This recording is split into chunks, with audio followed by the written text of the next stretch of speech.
2000-এর বেশি শহীদ হয়েছেন, 29,000-এর বেশি আহত হয়েছেন। আমাদের আহত জুলাই যোদ্ধারা এখনো হাসপাতালে বেডে কাতরাচ্ছে। আমরা তাদের জন্য অনেক কিছুই করার চেষ্টা করেছি, আবার অনেক কিছুই করতে পারিনি। আমার কাছে এখনো মনে হয় সেই সময় যখন আমার ছোট ছোট বাচ্চারা গ্রাফিতে আঁকতেছিল দেওয়াল দেওয়াল, এখনো পাওয়া যায় যে একটা বসন্ত দিয়ে, একটা ফুল দিয়ে কখনো বসন্ত হয় না, তবে একটা বসন্ত একটা ফুল দিয়ে শুরু হয়। ঠিক সেভাবে আবু সাইদ যখন বুক পেতে দিয়ে বলেছে, বুক পেতে তার জীবনকে উৎসর্গ করেছিল, তাকে দেখে বাংলার আপামর জনসাধারণ রাস্তায় নেমে গিয়েছিল। এবং আমরা সুদীর্ঘ 15 বছর অপশাসন থেকে মুক্তি পেয়েছি। এবং স্বাধীনতার আনন্দ কি জিনিস 5ই আগস্টের রাস্তায় যারা ছিলেন তারা বুঝেছেন।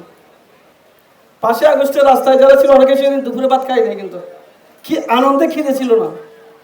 এই যে আনন্দ আমরা পেয়েছি, সেটার পরে আমাদের এখন করণীয় কি? অভ্যুত্থান দিবস উপলক্ষে আয়োজিত আজকের এই আলোচনা সভার সম্মানিত সভাপতি, সুযোগ্য জেলা প্রশাসক, আমন্ত্রিত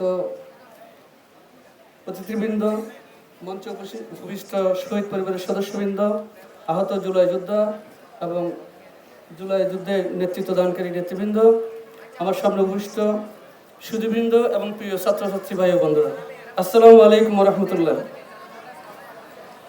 আমার আজকে যখন মঞ্চে বসে আছি তখন মনে হচ্ছিল গত বছরে এই রাতটা আমাদের কেমন কেটেছে।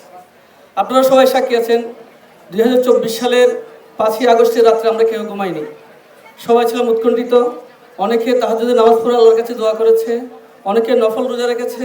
সারা দেশে আপামর জনসাধারণ রাস্তায় নেমে গিয়েছিল। আপনারা দেখেছেন সে পর্দাসীন মা বোনেরা রাস্তায় নেমেছিল, ছোট ছোট বাচ্চারা পানির বোতল নিয়ে রাস্তায় নেমেছিল, গ্রামের খেটে খাওয়া মহিলারা রাস্তায় নেমে গিয়ে কেউ কাঁঠাল খাওয়াচ্ছিল, কেউ সিঙ্গারা ছেড়ে দিয়েছিল, যার কাছে যেটা আছে। আমি তো এটাও দেখেছি, বাসা থেকে ভাত মেখে নিয়ে এসে জুলাই যোদ্ধাদের মুখে মুখে ভাত খেয়ে দিচ্ছে আমার মা বোনেরা। এই ধরনের একটা গণজাগরণ যেটা সেই তৃণমূল থেকে উপর পর্যন্ত নাড়া দিয়েছিল, সেটা হচ্ছে আমাদের জুলাই বিপ্লব। আমাদের আশা ছিল, আমাদের আকাঙ্ক্ষা ছিল 2000-এর বেশি শহীদ হয়েছেন, 29,000-এর বেশি আহত হয়েছেন। আমাদের আহত জুলাই যোদ্ধারা এখনো হাসপাতালে বেডে কাতরাচ্ছে। আমরা তাদের জন্য অনেক কিছুই করার চেষ্টা করেছি, আবার অনেক কিছুই করতে পারিনি। আমার কাছে এখনো মনে হয় সেই সময় যখন আমার ছোট ছোট বাচ্চারা গ্রাফিতে আঁকতেছিল দেওয়াল দেওয়াল, এখনো পাওয়া যায় যে একটা বসন্ত দিয়ে, একটা ফুল দিয়ে কখনো বসন্ত হয় না, তবে একটা বসন্ত একটা ফুল দিয়ে শুরু হয়। ঠিক সেভাবে আবু সাইদ যখন বুক পেতে দিয়ে বলেছে, বুক পেতে তার জীবনকে উৎসর্গ করেছিল, তাকে দেখে বাংলার আপামর জনসাধারণ রাস্তায় নেমে গিয়েছিল। এবং আমরা সুদীর্ঘ 15 বছর অপশাসন থেকে মুক্তি পেয়েছি। এবং স্বাধীনতার আনন্দ কি জিনিস 5ই আগস্টের রাস্তায় যারা ছিলেন তারা বুঝেছেন। 5ই আগস্টের রাস্তায় যারা ছিল অনেকে সেদিন দুপুরে ভাত খাই নাই, কিন্তু কি আনন্দে খিদে ছিল না। এই যে আনন্দ আমরা পেয়েছি, সেটার পরে আমাদের এখন করণীয় কি? আবু সাইদ মুগ্ধ শেষ শুনে যুদ্ধ আমরা বলি, সময় অনেক কম, সেটা যেটা আমরা বলতে চাই, আমার জুলাই যোদ্ধারা, আমার জুলাই শহীদরা, আমাদের গাজীরা যে কারণে তাদের জীবনের মায়া তুচ্ছ করে সেদিন রাস্তায় নেমে গিয়েছিল, বুলেটের সামনে বুক পেতে দিয়ে বলেছিল, বুকের ভিতর অনেক জ্বর, বুক পেতেছি গুলি কর। সেই যে স্পৃহা, আমার তরুণের শক্তি, তারা আজও কিন্তু জীবিত আছে, তারা আজও আন্দোলনে আছে।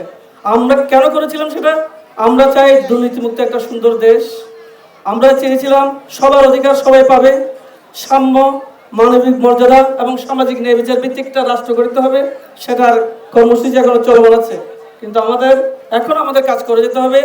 আমাদেরকে যার যার ক্ষেত্র থেকে, যে যেখানে আছি, যে পজিশন আছি, সেখান থেকে যদি সৎ হয়ে দেশ মাতৃকার সেবার জন্য আমরা নিজেদেরকে ডেডিকেটেড ঘোষণা করি, তাহলে আমি মনে করি যে উদ্দেশ্যে জুলাই শহীদরা তাদের জীবন দিয়েছে, যে উদ্দেশ্যে আমাদের গাজীরা আহত হয়ে আজকে হাসপাতালের বিছানায় কাতরাচ্ছে, সেইগুলো আমরা পূরণ করতে পারবো। সুতরাং আজকের এই দিনে আমি সবার কাছ থেকে, এবং আমরা সবাই এই শপথবদ্ধ হই যেন আগামীর বাংলাদেশ হবে একটা সাম্যের বাংলাদেশ, বৈষম্যহীন বাংলাদেশ এবং সামাজিক ন্যায় বিচারে পরিপূর্ণ একটা বাংলাদেশ। এই বাংলাদেশ গড়ার জন্য প্রতিটা মানুষ, আমরা যারা আছি, আমরা সবাই সুনাগরিক হয়ে যার যার নাগরিক দায়িত্ব পালন করি। এই আহ্বান রেখে আমি বক্তব্য শেষ করছি। সবাইকে ধন্যবাদ।